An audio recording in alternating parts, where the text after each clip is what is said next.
ನಮಸ್ತೆ ಎಲ್ರಿಗೂ. ಮಲ್ಗಿ ಆದ ನಂತರ ರಾತ್ರಿ 2 ಗಂಟೆ ಆಗಲಿ 3 ಗಂಟೆ ಆಗಲಿ ಕಣ್ ತೆರ್ಕೊಂಡು ಫ್ಯಾನನ್ನು ನೋಡ್ತಾ ಇರ್ತೀರಾ. ಯಾಕಂತಂದ್ರೆ ನಿದ್ದೆ ಬರಲ್ಲ. ಇಷ್ಟೇ ಹೊರಳಾಡ್ಲಿ ಏನೇ ಮಾಡಲಿ ನಿದ್ದೆ ಬರಲ್ಲ.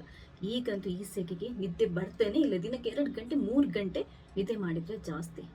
ಇದರಿಂದಾಗಿ ಏನಾಗುತ್ತೆ, ದಿನ ಪೂರ್ತಿ ನಿಮಗೆ ತುಂಬ ಸುಸ್ತಾದಾಗ ಅನ್ಸುತ್ತೆ. ಯಾರ ಮೇಲೂ ಸಿಟ್ಟು ಬರುತ್ತೆ, ಮನಸ್ಸು ಸರಿ ಇರಲ್ಲ, ಬೇಸರ ಅನ್ಸುತ್ತೆ, ಯಾವುದೇ ಕೆಲಸ ಮಾಡಕ್ಕೆ ಮೂಡಿರಲ್ಲ, ಆ ಎನರ್ಜಿ ಅನ್ನೋದೇ ನಿಮ್ಗಿರಲ್ಲ. ಯಾಕೆ ಹೀಗಾಗ್ತಾ ಇದೆ ಅಂತ ನೀವು ಚಿಂತೆ ಮಾಡ್ತಾನೆ ಇರ್ತೀರ. ಹಾಗಾದ್ರೆ ಇದಕ್ಕೆಲ್ಲದಕ್ಕೆ ಪರಿಹಾರ ಏನು? ಇದು ಏನಕ್ಕೆ ಬರುತ್ತೆ? ಈ ಥರ ನಿದ್ದೆ ಬರದಂಥ ಪ್ರಾಬ್ಲಮ್, ಇನ್ಸೋಮಿನಿಯಾ, ಸ್ಲೀಪಿಂಗ್ ಡಿಸಾರ್ಡರ್ ಬರೋದಕ್ಕೆ ಕಾರಣ ಏನು? ಇದನ್ನ ಹೇಗೆ ಸುಧಾರಿಸಿಕೊಳ್ಳೋದು? ದಿನಕ್ಕೆ 7 ರಿಂದ 8 ಗಂಟೆ ಕಣ್ಣು ಮುಚ್ಚಿ ತುಂಬ ಚಂದ ಮಾಡಿ ನಿದ್ದೆ ಮಾಡೋದು ಹೇಗೆ? ಈ ವಿಡಿಯೋದಲ್ಲಿ ಪೂರ್ತಿಯಾಗಿ ಎಲ್ಲದನ್ನು ಹೇಳ್ತಾ ಇದ್ದೀನಿ. ತುಂಬ ರಿಸರ್ಚ್ ಮಾಡಿರುವಂಥ ವಿಡಿಯೋ ಇದು. ಕೆಲವೊಂದು ಸಿಂಪಲ್ ಟಿಪ್ಸನ್ನು ಕೂಡ ನಾನು ಹೇಳ್ತಾ ಇದ್ದೇನೆ. ಇದು ತುಂಬ ಅಂದರೆ ನಮ್ಮ ಹಿಂದಿನ ಕಾಲದಿಂದಲೂ ಫಾಲೋ ಮಾಡಿ ಬರ್ತಾ ಇರುವಂಥ ಟಿಪ್ಸ್. ಈ ಟಿಪ್ಸನ್ನು ಫಾಲೋ ಮಾಡಿದ್ರೆ ನೀವು ತುಂಬ ನಿದ್ದೆ ಮಾಡ್ಬೋದು ಆರಾಮ್ಸೆ, ಯಾವುದೇ ಸೈಡ್ ಎಫೆಕ್ಟ್ ಇಲ್ಲದಂಥ ಕೆಲವೊಂದು ಮನೆ ಮದ್ದುಗಳ ಬಗ್ಗೆ ಕೂಡ ಹೇಳ್ತಾ ಇದ್ದೇನೆ. ವಿಡಿಯೋನ ಪೂರ್ತಿಯಾಗಿ ನೋಡಿ. ಈ ವಿಡಿಯೋನ ಸೇವ್ ಮಾಡಿ ಇಟ್ಕೊಂಡು ನೋಡಿ.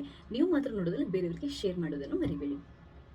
ಒಂದು ರಿಸರ್ಚ್ ಪೇಪರ್ ಓದ್ತಾ ಇದೆ. ಅದರಲ್ಲಿ ಏನು ಹೇಳ್ತಾ ಇದೆ ಅಂತಂದರೆ, 55% ಜನರು ಭಾರತದಲ್ಲಿ ಮಧ್ಯರಾತ್ರಿ 12 ಗಂಟೆ ನಂತರ ಕೂಡ ಎಚ್ಚರಿಕೆಯಿಂದ ಇರ್ತಾರೆ, ಅಂದರೆ ನಿದ್ದೆ ಮಾಡಲ್ಲ.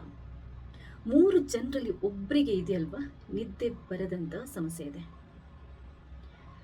59% ಜನರು ಇದೆಯಲ್ವಾ ರಾತ್ರಿ ಕಣ್ ತುಂಬ ಅಂದರೆ 7 ಗಂಟೆ 8 ಗಂಟೆ ನಿದ್ದೆ ಮಾಡೋದೇ ಇಲ್ಲ. 6 ಗಂಟೆಗಿಂತ ಕಮ್ಮಿ ನಿದ್ದೆ ಮಾಡ್ತಾರಂತೆ. ಹಾಗಾದರೆ ಈ ಸಮಸ್ಯೆ ಎಲ್ಲಿ ತನಕ ಬಂದು ನಿಂತಿದೆ ಹೇಳಿ? ಹಾಗಾದ್ರೆ ಇದಕ್ಕೆ ಕಾರಣ ಏನು? ಕೆಲವೊಂದು ಏನು ಗೊತ್ತಾ, ತುಂಬ ದಿನಗಳಿಂದ ಯಾವುದಾದ್ರೂ ಮೆಡಿಕೇಶನ್ಸಲ್ಲಿದ್ದರೆ ಅಥವಾ ಮೆಡಿಸಿನ್ಸ್ಗಳನ್ನು ತಗೊತಾ ಇದ್ದರೆ ಈ ಥರ ಸಮಸ್ಯೆ ಬರುತ್ತೆ. ಅದನ್ನ ನಮಗೆ ಸಾಲ್ವ್ ಮಾಡೋದಕ್ಕಾಗಲ್ಲ. ಆದರೆ ಆ ಪರ್ಸೆಂಟೇಜ್ ತುಂಬ ಕಮ್ಮಿ. 80%ಗಿಂತ ಜಾಸ್ತಿ ಈ ನಿದ್ದೆ ಬರದಿರುವಂಥ ಸಮಸ್ಯೆ ಇದೆಯಲ್ವ, ಅದು ನಮ್ಮ ಲೈಫ್ ಸ್ಟೈಲಿಂದಾನೆ. ಹಾಗಾದರೆ ಏನದು? ಒಂದೇನು ಅಂತಂದರೆ, ಡಿಜಿಟಲ್ ಸನ್ಸೆಟ್ ಅಂತ ಇವಾಗ ಇಲ್ಲವೇ ಇಲ್ಲ. ಸೂರ್ಯ ಮುಳುಗಿದಾದ ನಂತರ ಕತ್ಲೆ ಆಗುತ್ತೆ, ಆಟೋಮೆಟಿಕ್ ಆಗಿ ನಮ್ಮ ದೇಹದಲ್ಲಿ ಆ ನಿದ್ದೆ ಬರುವಂಥ ಹಾರ್ಮೋನ್ಗಳು ಉತ್ಪತ್ತಿ ಆಗುತ್ತೆ, ನಮಗೆ ನಿದ್ದೆ ಬರುತ್ತೆ. ಕರೆಕ್ಟಾ? ಆದರೆ ಈಗ ಏನಾಗಿದೆ, ಈ ಡಿಜಿಟಲ್ ಸನ್ಸೆಟ್ ಅನ್ನೋದಿದೆಯಲ್ಲ ಅದು ಇಲ್ಲ. ಅಂದರೆ ರಾತ್ರಿ 1 ಗಂಟೆ ಇರಲಿ 2 ಗಂಟೆ ಇರಲಿ ಮೊಬೈಲ್ ನೋಡ್ತಾನೆ ಇರ್ತೀವಿ, ಸ್ಕ್ರಾಲ್ ಮಾಡ್ತಾನೆ ಇರ್ತೀವಿ, ವಿಡಿಯೋಗಳನ್ನು ನೋಡ್ತಾನೆ ಇರ್ತೀವಿ, ಅಥವಾ ಲ್ಯಾಪ್ಟಾಪ್ ಇಟ್ಕೊಂಡು ಕೆಲಸ ಮಾಡ್ತಾನೆ ಇರ್ತೀವಿ.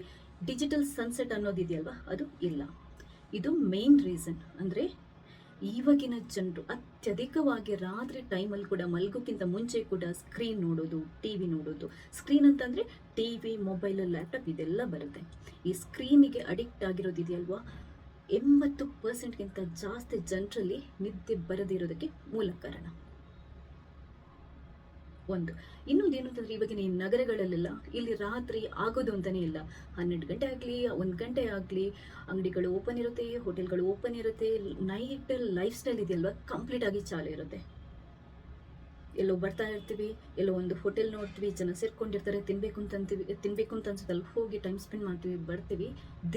ರಾತ್ರಿ ಏನಾಗುತ್ತೆ, ಮೀಟ್ ಟೈಮ್ ಅಂತ ಏನಿರುತ್ತೆ, ದಿನಪೂರ್ತಿ ಕೆಲಸ ಮಾಡಿದವರಿಗೆ ರಾತ್ರಿ ಹೊತ್ತಲ್ಲಿ ಏನಾಗುತ್ತೆ, ನಮಗೋಸ್ಕರ ನಾವು ಸ್ಪೆಂಡ್ ಮಾಡಬೇಕು, ಎಲ್ಲಾದರೂ ಹೊರಗಡೆ ಹೋಗಿ ತಿನ್ನಬೇಕು, ಇಲ್ಲ ಟಿ ವಿ ನೋಡಬೇಕು, ಮೊಬೈಲ್ ನೋಡಬೇಕು, ಫ್ರೆಂಡ್ಸ್ಗಳ ಜೊತೆ ಮಾತಾಡಬೇಕು, ಪಾರ್ಟಿ ಮಾಡಬೇಕು. ಈ ರಾತ್ರಿ ಲೈಫ್ ಸ್ಟೈಲ್ ಇದೆ ಅನ್ನೋದಿದೆಯಲ್ವ ಅದು ಜಾಸ್ತಿ ಆಗಿದೆ. ಜನ ನಿದ್ದೆಗಷ್ಟು ಇಂಪಾರ್ಟೆಂಟ್ ಕೊಡ್ತಾ ಇಲ್ಲ. ನಿದ್ದೆ ಮಾಡೋದನ್ನು ಲೇಝಿ ಅಥವಾ ಅದು ಲಕ್ಸುರಿ, ನಾವು ಇನ್ನೂ ಎಚ್ಚರಿಕೆರೋಣ, ಇನ್ನೂ ಎಂಜಾಯ್ ಮಾಡೋಣ, ಇನ್ನೂ ನಮಗೋಸ್ಕರ ಟೈಮ್ ಸ್ಪೆಂಡ್ ಮಾಡೋಣ ಅನ್ನುವಂಥ ಮೈಂಡ್ಸೆಟ್ ಇವಾಗಿನ ಜನರಲ್ಲಿ. ಇದರಿಂದ ಏನಾಗಿದೆ, ರಾತ್ರಿ ನೈಟ್ ಲೈಫ್ ಅನ್ನೋದು ಜಾಸ್ತಿ ಆಗಿದೆ ನೋಡಿ, ಅಡಿಕ್ಟ್ ಜಾಸ್ತಿ ಆಗಿದೆ ನೋಡಿ. ಇದು ಕೂಡ ಮೇನ್ ರೀಸನ್ ನಿದ್ದೆ ಬರೋದಿರೋಕ್ಕೆ. ವೆಹಿಕಲ್ಗಳ ಸೌಂಡ್ ಇರುತ್ತೆ, ಆ ಕಾಮ್ನೆಸ್ ಇರಲ್ಲ, ಕೂಲಾಗಿರಲ್ಲ, ನೇಚರ್ ಕೂಲಾಗಿರಲ್ಲ, ನಮ್ಮ ಪರಿಸರ ಕೂಲಾಗಿರಲ್ಲ, ಆಟೋಮೆಟಿಕ್ಕಾಗಿ ಎಲ್ಲ ಕಡೆ ಬೆಳಕಿರುತ್ತೆ. ಏನಾಗುತ್ತೆ, ನಮಗೆ ರಾತ್ರಿ ಅಂತ ಅನ್ಸಲ್ಲ, ಡೇ ಅಂತಲೇ ಅನ್ಸ್ಬಿಡುತ್ತೆ. ನಮ್ಮ ಮೈಂಡ್ ಅದಕ್ಕೆ ಸೆಟ್ ಆಗಿರುತ್ತೆ. ಇನ್ನೂ ಏನು ಇಷ್ಟು ಬೇಗ ಮಲ್ಕೊಳ್ಳೋದು, 9-10 ಗಂಟೆಗೆ ಏನು ಮಲ್ಕೊಳ್ಳೋದು, ಇನ್ನೂ ಇಷ್ಟೊತ್ತು ತುಂಬ ಬೇಗ ಆಯಿತು ಮಲ್ಕೊಳ್ಳೋದು. ಯಾರಾದರೂ ನಾವು ಇವಾಗ ಮಾತಾಡ್ತಾ ಇರುವಾಗ ಎಷ್ಟೊತ್ತಿಗೆ ಮಲ್ಕೊಳ್ತೀರಾ ನೀವು? 10 ಗಂಟೆಗೆ ಅಂದ್ರೆ 10 ಗಂಟೆಗೆ ಅಂತ ಕಂಡುಬಿಟ್ಟು ಕೇಳ್ತಾರೆ. ಯಾಕಂತಂದರೆ ನಾವು ಮಲ್ಗೋದು 12 ಗಂಟೆ 1 ಗಂಟೆಗೆ ಅಂತ. ಅದೇ ನಾವು ಹಳ್ಳಿಯಲ್ಲೆಲ್ಲ ಹೋಗಿ ಕೇಳ್ತಾ ಇದ್ರೆ, ಮುಂಚೆ ಎಲ್ಲ ನಂಗೆ ಗೊತ್ತು, ನಾನು ಹಳ್ಳಿಯಿಂದನೇ ಬಂದವಳು, ನಂಗೆ ತುಂಬ ಚೆನ್ನಾಗಿ ಗೊತ್ತು. 8-9 ಗಂಟೆ ಒಳಗಡೆ ನಾವು ಮಲ್ಗಿ ಆಗ್ತಾ ಇರ್ತಿತ್ತು. ಬೆಳಗ್ಗೆ ಅದೇ ಥರ 6 ಗಂಟೆಗೆ ನಾವು ಹೇಳ್ತಾ ಇದ್ವಿ. ಅಂಗಡಿಗಳೆಲ್ಲ ಆಲ್ಮೋಸ್ಟ್ ಒಂದು 5-6 ಗಂಟೆಗೆ ಊರ ಕಡೆ ಹಳ್ಳಿಗಳೆಲ್ಲ ಮುಂಚೆ ಬಂದಾಗ್ತಾ ಇತ್ತು. ಇವಾಗ ಅಲ್ಲಿ ಕೂಡ ಸ್ಲೋಲಿ ಟ್ರೆಂಡ್ಸ್ ಅಂದರೆ ಚೇಂಜ್ ಆಗ್ತಾ ಇದೆ. ನೈಟ್ ಲೈಫ್ ಅಲ್ಲಿ ಕೂಡ ಜಾಸ್ತಿ ಆಗ್ತಾ ಇದೆ. ಆದರೂ ಇವಾಗ ಕೂಡ ಹಳ್ಳಿಗಳಲ್ಲಿ ಸ್ವಲ್ಪ ಸಿಟಿಗೆ ಕಂಪೇರ್ ಮಾಡಿದರೆ ಬೇಗನೆ ಮಲಗ್ತಾರೆ. ಸಿಟಿಯಲ್ಲಿ ಉಂಟಾಗಿರುವಂಥ ಈ ನೈಟ್ ಲೈಫ್ ಇದೆಯಲ್ವಾ, ಇದು ಕೂಡ ಮೇನ್ ರೀಸನ್ ನಿದ್ದೆ ಬರೋದಿರೋದಕ್ಕೆ. ಇನ್ನೊಂದೇನು ಅಂತಂದರೆ, ರಾತ್ರಿ ಮಲ್ಗೋ ಟೈಮಲ್ಲಿ ಜಾಸ್ತಿಯಾಗಿ ಊಟ ಮಾಡೋದು, ಹೊಟ್ಟೆ ತುಂಬ ತಿನ್ನೋದು, ಅಥವಾ ಡ್ರಿಂಕ್ಸ್ ಮಾಡೋದು, ಪಾರ್ಟಿ ಮಾಡ್ತಾ ಕೂತ್ಕೊಳ್ಳೋದು ಲೇಟ್ ನೈಟ್ವರೆಗೆ, ಇದು ಕೂಡ ಮೇಜರ್ ರೀಸನ್ ನಿದ್ದೆ ಬರದಿರೋದಕ್ಕೆ. ಹಾಗಾದರೆ ಇದೆಲ್ಲದನ್ನು ಕಂಟ್ರೋಲ್ ಮಾಡೋದು ಹೇಗೆ? ಕಂಟ್ರೋಲ್ ಮಾಡ್ಬೋದಾ? ಮಲಗಿದ ತಕ್ಷಣ ಒಳ್ಳೆಯ ನಿದ್ದೆ ಮಾಡ್ಬೋದಾ? ತುಂಬ 7 ಗಂಟೆಯಿಂದ 8 ಗಂಟೆ ಮನುಷ್ಯ, ಒಬ್ಬ ದೊಡ್ಡ ಅಂದರೆ ಅಡಲ್ಟ್ ಏನಂತೀವಿ ನಾವು, ವಯಸ್ಸಿಗೆ ಬಂದಂಥ ವ್ಯಕ್ತಿ 7ರಿಂದ 8 ಗಂಟೆ ತನಕ ಮಿನಿಮಮ್ ನಿದ್ದೆ ಮಾಡಲೇಬೇಕು. ಅವನ ಮೂಡ್ ಸರಿ ಇರಬೇಕಿದ್ರೆ, ಅವನು ಹ್ಯಾಪಿಯಾಗಿರ್ಬೇಕಿದ್ರೆ, ಅವನು ಹೆಲ್ದಿಯಾಗಿರ್ಬೇಕಾದ್ರೆ ಅಷ್ಟೊತ್ತು ನಿದ್ದೆ ಮಾಡಲೇಬೇಕಾದ್ರೆ, ಈಗ ಯಾರಿಗೆ ಬೇಕಾದರೂ ಹೋಗಿ ಕೇಳಿ, 7 ಗಂಟೆ 8 ಗಂಟೆ ನಾವು ತುಂಬ ನಿದ್ದೆ ಮಾಡ್ತಿದ್ದೀವಿ ಅನ್ನೋರು ತುಂಬ ಕಮ್ಮಿ, ತುಂಬ ಕಮ್ಮಿ. ಬೆರಳೆಣಿಕೆಯಲ್ಲಿ ಜನ ಸಿಗ್ತಾರೆ. ಅದೇ ಹೇಳಿದ್ನಲ್ಲ, 3ರಲ್ಲಿ ಒಬ್ಬ 3 ಮನುಷ್ಯನನ್ನು ನೀವು ಕೇಳಿದ್ರೆ ಅದರಲ್ಲಿ 3ರಲ್ಲಿ ಒಬ್ಬನಿಗೆ ಈ ನಿದ್ದೆಯ ಪ್ರಾಬ್ಲಮ್ ಇರುತ್ತೆ. ಅಷ್ಟು ಜಾಸ್ತಿ ಆಗಿದೆ ಈ ನಿದ್ದೆ ಸಮಸ್ಯೆ ಅನ್ನುವಂಥದ್ದು. ಹಾಗಾದರೆ ಇದಕ್ಕೆ ಪರಿಹಾರ ಏನು? 3-2-1 ಅಂತ ಒಂದು ರೂಲ್ ಇದೆ. ಇದು ತುಂಬ ಚಾಲ್ತಿಯಲ್ಲಿರುವಂಥದ್ದು, ಟ್ರೆಂಡಿಂಗಲ್ಲಿರುವಂಥ ರೂಲ್. ಇದು ಏನು ಅಂತಂದರೆ, ಮಲ್ಗೋಕ್ಕಿಂತ 3 ಗಂಟೆ ಮುಂಚೆ ನಾವು ಫುಡ್ ತಿನ್ನೋದನ್ನು ಮಾಡಬೇಕಂದ್ರೆ, ನಾವು ಏನು ಹೊಟ್ಟೆಗೆ ಆಹಾರ ತಗೊತೀವಿ 3 ಗಂಟೆ ಮುಂಚೆ ಅದನ್ನ ಸ್ಟಾಪ್ ಮಾಡಬೇಕು. 11 ಗಂಟೆಗೆ ಮಲ್ಗ್ತೀರಾ ಅಂತಂದರೆ ಒಂದು 8, 9, 10, 11 ಅಂದರೆ 8 ಗಂಟೆ ಅಷ್ಟೊತ್ತಿಗೆ ನೀವು ಊಟ ಮಾಡಿರಬೇಕು. 2 ರೂಲ್ಸ್ ಏನದು? ಇದು ಏನು ಅಂತಂದರೆ, 2 ಗಂಟೆ ಮುಂಚೆ ನೀವು ಕೆಲಸ ಮಾಡೋದನ್ನು ನಿಲ್ಲಿಸಬೇಕು. ಅದು ಏನೇ ಕೆಲಸ ಆಗಲಿ, ಲ್ಯಾಪ್ಟಾಪಲ್ಲಿ ಕೆಲಸ ಮಾಡಿ ಏನೇ ಕೆಲಸ ಆಗಲಿ, ಮಲ್ಗೋಕ್ಕಿಂತ 2 ಗಂಟೆ ಮುಂಚೆ ನೀವು ಕೆಲಸ ಮಾಡೋದನ್ನು ಸ್ಟಾಪ್ ಮಾಡಬೇಕು. ಹಾಗಾದರೆ 1 ರೂಲ್ ಏನು? ಇದು ಏನು ಅಂತಂದರೆ, 1 ಗಂಟೆ ಮುಂಚೆ, ಮಲ್ಗೋಕ್ಕಿಂತ 1 ಗಂಟೆ ಮುಂಚೆ ನಾವು ಸ್ಕ್ರೀನ್ ಟೈಮನ್ನು ಸ್ಟಾಪ್ ಮಾಡಬೇಕು. 3 ಗಂಟೆ ಮುಂಚೆ ಫುಡ್ ತಿನ್ನೋದನ್ನು ಕಡಿಮೆ ಮಾಡಬೇಕು, 2 ಗಂಟೆ ಮುಂಚೆ ಕೆಲಸ ಮಾಡೋದನ್ನು ಕಮ್ಮಿ ಮಾಡಬೇಕು, 1 ಗಂಟೆ ಮುಂಚೆ ಸ್ಕ್ರೀನ್ ನೋಡೋದನ್ನು ಕಮ್ಮಿ ಮಾಡಬೇಕು. ಈ ಟಿಪ್ಸನ್ನು ನೀವು ರೆಗ್ಯುಲರ್ ಆಗಿ ಫಾಲೋ ಮಾಡಿದರೆ ಆಟೋಮೆಟಿಕ್ ಆಗಿ ನಿಮ್ಮ ಸ್ಲೀಪ್ ಸೈಕಲ್ ಅಥವಾ ಸ್ಲೀಪ್ ಕ್ವಾಲಿಟಿ ಏನಿದೆ ಅದು ಇಂಪ್ರೂವ್ ಆಗುತ್ತೆ. ಒಂದು. ಇನ್ನೊಂದು, ಆಯುರ್ವೇದಿಕಲ್ಲಿ ಒಂದು ತುಂಬಾ ಸುಲಭವಾಗಿರುವಂಥ, ಹಿಂದಿನ ಕಾಲದಿಂದಲೂ ಪ್ರಾಕ್ಟೀಸ್ ಮಾಡಿರುವಂಥ ತುಂಬ ಅದ್ಭುತವಾಗಿರುವಂಥ ಒಂದು ಹೋಮ್ ರೆಮಿಡಿ. ಅದು ಏನು ಅಂತಂದರೆ, ರಾತ್ರಿ ಮಲಗುವ ಅರ್ಧ ಗಂಟೆ ಮುಂಚೆ ಬಿಸಿ ಹಾಲಿಗೆ ಸ್ವಲ್ಪ ಜಾಯಿ ಫಲ್ ಅಂತ ಬರುತ್ತಲ್ವ, ಜಾಯಿಕಾಯಿ ಅಂತ ಬರುತ್ತಲ್ವ, ಅದರ ಪುಡಿ ಒಂದು 1/4 ಟೀ ಸ್ಪೂನ್ ಅಷ್ಟು, ಚಿಟಿಕೆಯಷ್ಟು ಹಾಕುವುದು, ಅಥವಾ ಚಿಟಿಕೆಯಷ್ಟು ಅರಶಿನ ಹಾಕಿ, ಜಾಯಿಕಾಯಿ ಪುಡಿ ಚಿಟಿಕೆಯಷ್ಟು, ಅರಶಿನ ಪುಡಿ ಚಿಟಿಕೆಯಷ್ಟು ಹಾಕಿ ಬಿಸಿ ಹಾಲಿಗೆ ಕಲಿಸ್ಬಿಟ್ಟು ಕುಡಿಯುವಂಥದ್ದು.